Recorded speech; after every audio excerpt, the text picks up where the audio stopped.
उसकी सर्द आवाज़ आलम को कपकपाने पर मजबूर कर गई। पीछे खड़ा जैन उर्मिश की तरफ बढ़ा और ज़मीन पर पड़ा दुपट्टा उठ के सर पर उड़ा कर उसे अपने साथ लगा गया। उसके साथ लगते ही उर्मिश उसके सीने पर सर रखे फूट फूट कर रोने लगी। बाई वो रोते हुए उसे पुकार गई तो उसके ऐसी हालत देखकर जैन ने होनहार नज़रों से अरसम अफरीदी की गिरफ्त में मौजूद आलम को देखा। बस बाई की जान, सब ठीक है, चुप हो जाओ, शाबाश, सब ठीक है। वो उर्मिश का सर थपथपाता उसे प्यार से बहलाने लगा। हाथ कैसे लगाया? उसकी सर्द आवाज़ से जजड़ी लेते आलम ने खुद को उसकी गिरफ्त से छुड़वाने की कोशिश की पर नाकाम ठहरा। मैंने पूछा हाथ कैसे लगाया? अरसम गुस्से से दारता उसके मुंह पर जोरदार मुकर सीध काट गया। उसके मुक्के की सीधे से आलम को अपना जबड़ा टूटता हुआ महसूस हुआ। तूने मेरी उर्मिश को हाथ भी कैसे लगाया? वो जुनूनियत से कहता उसके मुंह पर थप्पड़ और मुक्के मारता जा रहा था। जब आलम का मुंह लहूलुहान हो गया तो अरसम उसे नीचे फेंकता अपने पाँव से उसके पेट में ज़रबे लगाने लगा। वो तकलीफ से चीखता जा रहा था पर अरसम उसकी किसी भी आओ फरियाद पर कान धरने की बजाय दीवानावार उसे अपने आताब का निशाना बना रहा था। उसकी जनूनियत बड़ी दीवानगी देखा उर्मिश खूब से जैन के सीने में मुँह छुपा गई। उसने अरसम का ये रूप आज तक ना देखा था। वो सोच भी ना सकती थी कि हमेशा कूल माइंडेड रहने वाला इंसान इस कदर जुनूनी भी हो सकता है। अरसम छोड़ दो यार, अभी बाद में देख लेंगे। उससे अपनी तरफ मतवजह करके जैन ने उसका ध्यान लर्जी कामती उर्मिश की तरह करवाया तो अरसम ने बहुत मुश्किल से खुद पर जब्त करते आदमी हालत में आलम को पीछे धकेला तो वो बेजान होता डह गया। अपने चेहरे पर हाथ फेर कर खुद को नॉर्मल करता वो जैन की तरफ बढ़ा और उसके सीने में छुपी उर्मिश को बाजू से पकड़कर जैन से अलग करते अपने सीने में बेंच गया। उसकी हरकत पर जैन ने घूर का उस बेशरम को देखा जो उसके सामने ही उसकी बहन को यूँ सीने से लगाए खड़ा था। उसकी गुड़ी को किसी हाथ में न लाते अरसम रोती हुई उर्मिश को की पीठ थपथपाने लगा तो जैन ने नफ़ी में सर हिलाते कमरे से बाहर का रुख किया। पर बाहर निकलने से पहले ही उसकी नज़र ज़मीन पर पड़े आलम पर पड़ी तो उसे टांगों से पकड़कर घसीटता कमरे से बाहर ले गया। सॉफ्टी अरसम ने अपने सीने से लगी उर्मिश के बाल से हिलाए। नरमी से उसे पुकारा पर वो चुप रही। उर्मिश वो पहली दफ़ा उसे उसके नाम से पुकार रहा था पर जवाब न दारद। मेरी तरफ देखे तो सही यार, वो बेबसी से कहता उसे खुद से अलग करने लगा पर वो मज़ीद उसमें घुसने लगी। उर्मिश मैं परेशान हो रहा हूँ यार, प्लीज़ समझे। उसके कहने की देर थी वो जो अल्लाह करके चुप हुई थी फिर से रोने लगी। हम बहुत डर गए थे हस्बैंड, अगर आप ना आते तो। उसकी आवाज़ से अरसम उसके खौफ का अंदाज़ा लगा सकता था। कैसे ना ताला ने आपकी हिफाजत का ज़िम्मा मुझे दिया, फिर कैसे वो मुझे आपकी हिफाजत के लिए ना भेजा? मुझे तो आना ही था, वो नरमी से कहता उसके सर बात बता देगा पर उसने मुझे कहा कि आप। इससे पहले कि वो अपना जुमला मुकम्मल करती अरसम झुका उसके लबों पर उंगली रख गया। सब भूल जाइए, बस इतना याद रखिए कि अरसम अफरीदी ज़िंदगी के हर मोड़ पर हर नशेब व फराज में आपके साथ है। अपने खूबसूरत अल्फाज इसके कानों में उतारता वो इसका चेहरा अपने दोनों हाथों में थाम कर उसके पेशानी को अपने लम्ब से मुअत्तर कर गया। हम आपसे बहुत प्यार करते हैं, वो कामती हुई आवाज़ में कहती। एड़ियों के बाल ऊपर हुई तो अरसम में कान के अंदाज में उसकी तरफ झुका। वो अपने नाजुक लब उसके शेव ज़दा गाल पर रख गई तो अरसम अफरीदी को यूँ महसूस हुआ जैसे किसी से तपते हुए कोयलों पर ठंडी फवार बरसा दी हो। शादी के 8 माह में उसने पहली दफ़ा ऐसा इजहार किया था जो अरसम के कल्ब को शाद कर गया था। वो फिर से उसके सीने पर सर रखे आंखें मूंदे गई तो अरसम ने झुका उसके नाम पलकों से सजी खूब से सुनहरी आंखों पर अपने तपते हुए लब रखते उसकी गर्दन अपनी गिरफ्त मजबूत कर दी। उसके गिरद अपनी गिरफ्त मजबूत कर दी। बस कर दो तुम लोग, बाकी का घर जाकर कंटिन्यू खा लेना, अभी घर चलो प्लीज़। जैन की कड़कती हुई आवाज़ पर वो दोनों चौंक कर अलग हुए। फिर उसके बाद समझते एक दूसरे को देखा हंस दिए। चले, अरसम ने अपनी कशादा हथेली उर्मिश के सामने फैलाते मान से पूछा तो वो मुस्कुराते हुए सर अस्वाद में हलाती उसकी हथेली पर अपना नाजुक हाथ रखी। एक दूसरे के कदम से कदम मिलाते वो अपने मंजर की जानब चल दिए। हस्बैंड आपने हमें कैसे ढूंढा? जैन गाड़ी चला रहा था जबकि अरसम और उर्मिश पीछे बैठे थे। जब उर्मिश एकदम अरसम से सवाल कर गई, बासम भाई के बेस्ट फ्रेंड हैं मुर्तसम भाई, वो SSP हैं, उनकी मदद से माल के कैमरे चेक किए। फिर मैंने जैन को कॉल की। इस जलील शख्स को देखा जैन भी पहले शौक हुआ, फिर उसने कहा कि वो उसकी सारी लोकेशन जानता है। बस इसी तरह हमने ढूंढ लिया आपको। लगन सच्ची हो तो ढूंढने से खुदा भी मिल जाता है मेरी जान। ओके, पर आप जैन भाई को कैसे जानते हैं? वो अभी सहद उलझन का शिकार थी। जैन यूनिवर्सिटी फ्रेंड है मेरा। आपके सिलसिले में उससे मेरी मुलाकात हमारे निकाह वाले दिन ही हुई थी। जब मैंने उसे गवाह के तौर पर हस्पताल बुलाया, वो आपको वहाँ देखकर बहुत शॉक हुआ था। फिर मैंने उसे सब बताया किस तरह आप मुझे मिले और ये भी कि मैं आपसे निकाह करने वाला हूँ।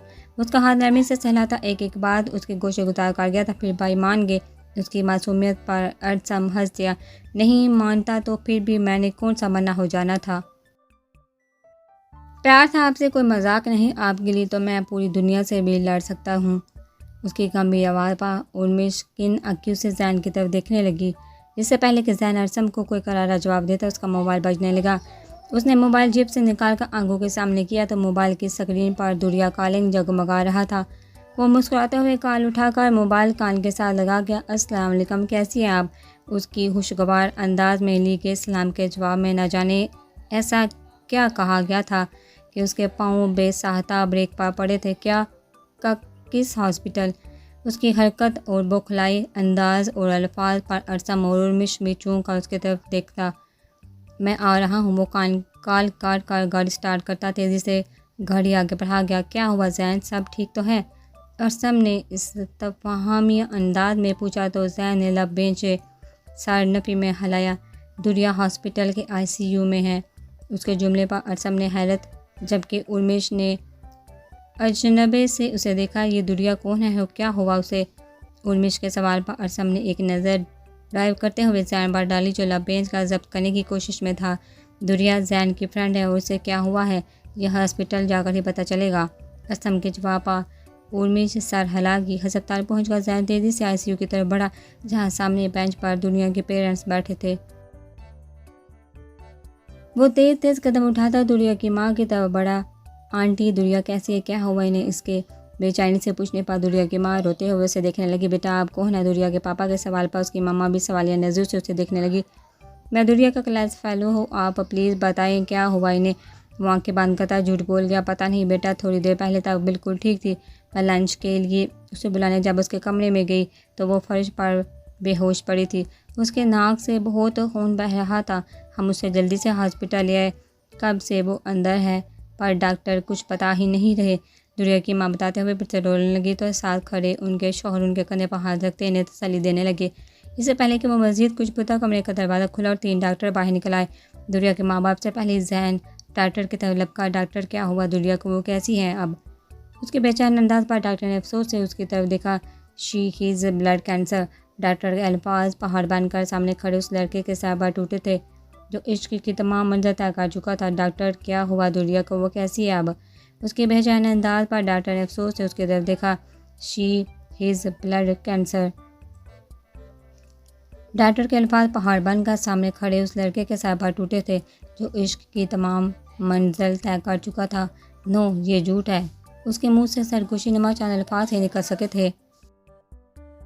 दराम की आवाज़ के साथ कुछ गिरने पर उसने मुड़ कर देखा तो दुरिया की माँ बेहोश होकर ज़मीन बोस हो चुकी थी। दुरिया के पापा तेज़ी से उनके पास बैठ कर उनका चेहरा थपथपाने लगे तो वो भी अपनी तकलीफ पर से पुश्त डालता, नर्स को आवाज़ देता। उनकी तरफ बड़ा होश में आने के बाद ही दुरिया की मामा बस रोए चली जा रही थी। उसके पापा की आंखों में भी आंसू ठहरते थे। वो शिकस्ता कदमों से आगे बढ़ता दुरिया के मामा के कदमों में जा बैठा। आंटी, उसकी पुकार पर दुरिया की माम ने भीगी आंखें उठाकर उसकी तरफ देखा। तुम्हारा क्या रिश्ता है दुरिया के साथ जो ऐसे नाजुक हालत में भी उसके लबों पर तुम्हारा नाम है?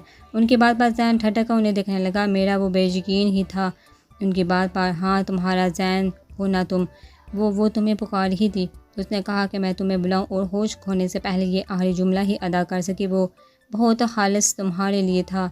वो जैन को मज़ीद हैरान कर रही थी। उसने एक गहरी सांस भरी और उनके दोनों हाथ हथा में देखी। आंटी, मैं हमेशा सही मौके के इंतज़ार करता रहा पर मुझे नहीं लगता मज़ीद ताहिर अच्छी होगी। मैं बहुत मोहब्बत करता हूँ आपकी बेटी से बाहुदा। उनके लिए मेरे जज्बात बिल्कुल खड़े हैं। मेरे जज्बात में कोई खोट नहीं। दुरिया तो मेरे जज्बात से भी अनजान है। वो मुझे सिर्फ अच्छे दोस्त समझती है, इससे ज़्यादा कुछ भी नहीं। मैंने हमेशा उनको इज़्ज़त की नज़र से देखा और अपने जज्बात से भी अनजान रखा क्योंकि मैं इन्हें अपनी महरम बनाकर अपने जज्बात उनके सामने अश्कार करना चाहता था। पर अचानक ये सब उसके हल्क में आंसू का गोला अटका तो वो लब बेंच का हूद पर काबू पाने लगा। जब्त के मारे आंखें लाल अंगारा हो गई। इससे पहले कि वो मजीद अपने जब्त का इम्तहान लेता, डॉक्टर ने वहाँ आते ही इन्हें अपनी तरफ मतवजा किया। पेशेंट को होश आ चुका है, आप उनसे मिल सकते हैं, पर ख्याल रहे कि वो ज़्यादा ना बोलें। डॉक्टर कहता वहाँ से चल दिया तो दुरिया के माँ बाप तेज़ी से उसके कमरे की तरफ बढ़े। उनके जाने के बाद जैन करीब पड़े बेंच पर डह गया। जैला वो सर दोनों हाथों में गिराकर दिलसोज आवाज़ में अपने मालिक को पुकार गया। उसे यूं ही बैठे काफ़ी वक्त गुजर गया। वो अपनी सोचों में गुम था जब कंधे पर पड़ते एक हाथ ने उसे सोचों की दुनिया से निकाल कर हकीकत की दुनिया में पठा। वो चौंका सा उठा गया तो सामने ही दुनिया की वालदा खड़ी थी। जाओ बेटा, जाकर उससे मिल लो। उनकी बात बहुत सारा हिलाता हुआ उठा और लड़खड़ाते हुए कदमों से उस कमरे की तरफ बढ़ गया जहाँ वो दुश्मन जान मौजूद थी। वो लड़ते हुए हाथों से एक गिलास जो धकेल का जैसे ही अंदर दाखिल हुआ तो नज़र सीधा बेड पर पड़ी उस वजूद पर पड़ी जिसने पहली नज़र में ही उसके दिल को धड़का दिया था। उसके दिल के बंजर ज़मीन पर कदम जमाए थे। वो इसे देखता धीरे धीरे कदम उसकी तरफ बढ़ाने लगा। वो अस्पताल के बिस्तर पर बेहाल पड़ी थी। हर वक्त गुलाबी रहने वाली रंगत में जर्दियाँ खुली हुई थी। नाजुक लब पेटरी ज़्यादा हो रहे थे। हाथों की नीली नसें बाजा दिख रही थी। हर वक्त ऊंची पोनी में कैद रहने वाली घनी जुल्फ़े सरहाने पर बिखरी हुई थी। पूरा वजूद नालियों में जगड़ा हुआ था। उसकी हालत देखकर जैन का दिल 100 टुकड़ों में बटा था। उसका दम घुटने लगा था। उसे इस हालत में देखा, नहीं, मैं इन्हें इस हालत में नहीं देख सकता, मैं इतना बहादुर नहीं, उसे कहता। वो जैसे ही वापसी के लिए कदम उठाने लगा उसकी मौजूदगी महसूस करती दुरिया धीरे से आंखें खोल गई। जैन उसकी नहीब सी पुकार पा वो हर सो झटकता तेज़ी से उसकी तरफ बढ़ा। हाँ, मैं यहाँ ही हूँ।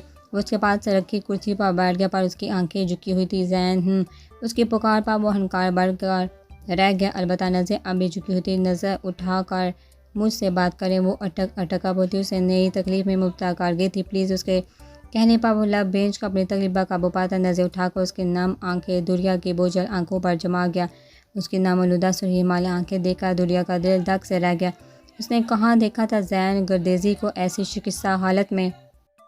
जैन, मैं ठीक हूँ, उसके बात के जवाब में जैन ने जिन नज़र से उसे ताप पैर देखा वो शर्मिंदा होकर नज़र झुका कि वो इसे देखता था, पर फिर एकदम उठा और दरवाजे की तरफ बढ़ गया।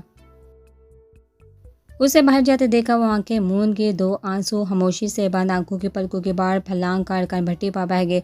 2 मिनट के बाद उसे कमरे में फिर से कदमों की चाप सुनाई दी तो वो आंखें खोल कर देखने लगा जहाँ पहले से कमरे में दाखिल हुआ और फिर उसके पीछे ही हाथों में व्हीलचेयर पकड़े एक नर्स। वो नर्स व्हीलचेयर देखा उसके करीब आई, एहतियात से उसके हाथों पर लगी नालियाँ उतारने लगी। दुरिया उलझ कर ये सब देख रही थी जब नर्स पीछे हटी और जैन चलता उसके करीब आया। उस वालिया नज़र से उसकी आंखों में झांकने लगी पर वो एक लफ्ज़ का जवाब दिए बगैर उस पर झुकता उसे अपनी बाहों में उठा गया।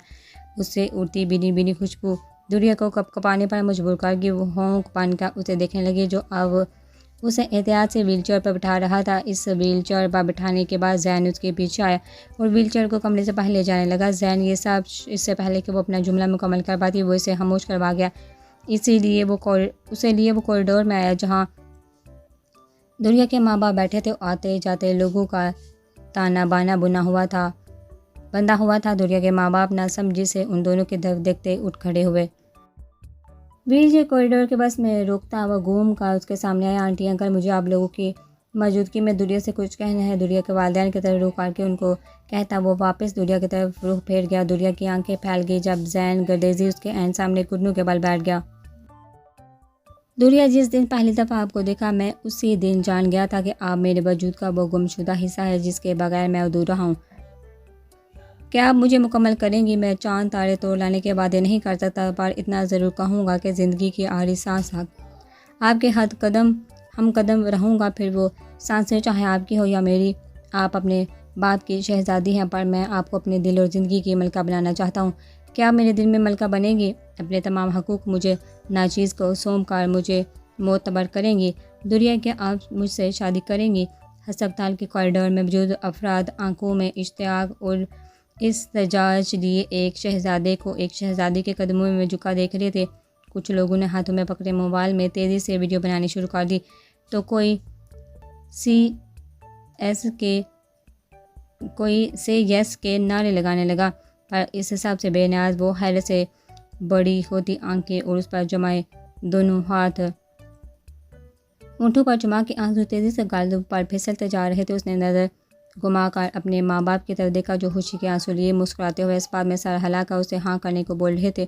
उसने कदर मौका अपने सामने बैठे शख्स को देखा जो उसके तलबगार और सवाली बना बैठा था। दुर्गा ने हाथ मुंह से हटाए और फिर धीरे से उसके लब हिलने लगे। वहाँ मौजूद हर इंसान बेसब्री से उसके बोलने का मुंतज़र था, पर जब वो बोली तो सबकी सांसें अटक गईं। आई एम सॉरी वह बार बार यही अल्फाज दोहराने के साथ नफ़ी में सर हिलाने लगी। वहाँ मौजूद हर इंसान की आंखों की जूझ बूझ के और वह अफसोस से उस शहजादे को देखने लगे जो इसके इनकार पर बेयकीन बैठा उसे तकता ही चला जा रहा था। आई एम सॉरी, मैं ऐसा नहीं कर सकती, वो कहती हिचकियों से रोने लगी तो इसकी तबीयत बिगड़ने के ख्याल से जैन का रंग सफ़ेद पड़ने लगा, पर साथ ही जैन के पर्दों पर लहराता एक जुमला तीर बनकर उसके सीने में पेवस हुआ था। औरत अपनी पहली मोहब्बत कभी नहीं भूलती, तो क्या वाकई दुनिया अपनी पहली मोहब्बत आज तक ना भूल सकी थी? क्या आज भी दुरिया शाह का दिल अरसम अफरीदी के लिए धड़कता था? वो धड़कते दिल के साथ कमरे के तरफ बढ़ने लगी। कदम मन मन के हो रहे थे, बल्कि लर्ज कर बार बार गालों पर गिर रही थी। गहरा सांस बार कर उसने खुद को नॉर्मल करने की कोशिश की और डोर ना पा हाथ धक्का, पर इससे पहले कि वो दरवाज़ा खोल कर अंदर जाती, अंदर से आती आवाज़ों ने उसके कदम जमा दिए। तू जानता है मुर्तसम, इस वक्त मैंने वो सब मनाहल के लिए किया था। मुझे इस वक्त कोई और रास्ता नहीं नज़र आया, और अगर मैं उसकी मदद ना करता तो वो कहाँ जाती, कौन उसका सहारा बनता? वो ज़माने भर में रुसवा हो जाती। वो रोजीना के पास जाने की बात कर रहा था। उसकी बात पर मोमल की आंखें बेयकीनी से फैल गई। हाँ यार, जानता हूँ मैंने बहुत गलत किया, कभी कभार बहुत पछतावा होता है यार, पर के गया वक्त वापस नहीं आता। पछतावा इस बात का कि उसने मोमल को एतमाद में ना लिया, उसकी मोहब्बत को ठुकरा कर चला गया। मोमल एकदम लड़खड़ाते सहारे के लिए उसने दरवाजे को थामा तो दरवाज़ा खुदा चला गया। काल पर मस्तूब बस में चूँका उसके तरफ देखा, बाद में काल करता हूँ मुर्तसिम अल्लाह हाफिज़। उसकी इज्जत पर तिरंगा देखा, वो काल बंद करता तेज़ी से उसकी तरफ बढ़ा। क्या हुआ स्वीटी, तुम ठीक हो? उसे कंधों से थाम कर अपने करीब काट गया तो वो गुस्से से उसके हाथ झटक गए। बासम ने हैरत और नागवारी से उसकी ये हरकत देखी। ये क्या हरकत है मोमल? वो तेवरे चढ़ा कर बोला तो मोमल ने होनहार नज़र से उसे देखा।